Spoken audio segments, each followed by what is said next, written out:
Oggi è la giornata delle oasi del WWF con l'apertura al pubblico delle aree protette. In regione, lo ricordiamo, si trova la prima riserva marina protetta nata in Italia, è quella di Miramare e fu istituita 39 anni fa. E proprio da qui oggi è andata in onda, in diretta, il programma della RAI Ambiente Italia. Francesca Rigori. Degli 8.000 chilometri di coste italiane, i 140 del Golfo di Trieste, che si estende da Muggia al Tagliamento, sono forse le più privilegiate. Nessuna particolare criticità sul fronte dell'inquinamento o degli insediamenti sbagliati o abusivi. È una gemma di grande valore la riserva marina di Miramare.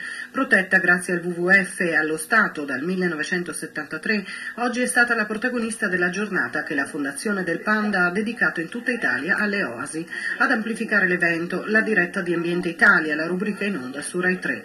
L'occasione per il fondatore di WWF Italia, Fulco Pratesi, di toccare con mano la sensibilità ecologica della regione. Tanto c'è una sensibilità maggiore, ci stanno poi dei centri scientifici che danno un grosso aiuto, c'è una buonissima sezione del WWF e poi c'è una sensibilità maggiore, c'è una civiltà maggiore, se si può dire così, visto che siamo in una zona che ha avuto per tanti anni anche altre dominazioni, presenza di infiltrazioni anche dall'est, insomma è un centro di grossa vitalità culturale e civile.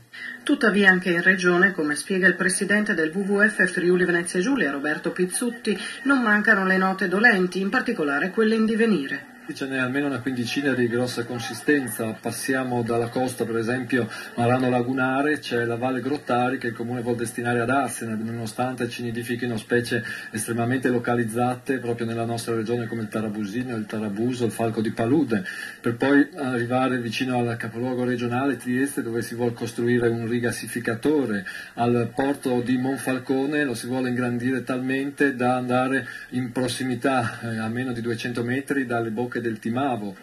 Oltre alla riserva di Miramare, in regione aperta oggi a visite e iniziative del WWF anche la foresta demaniale di Tergoppi.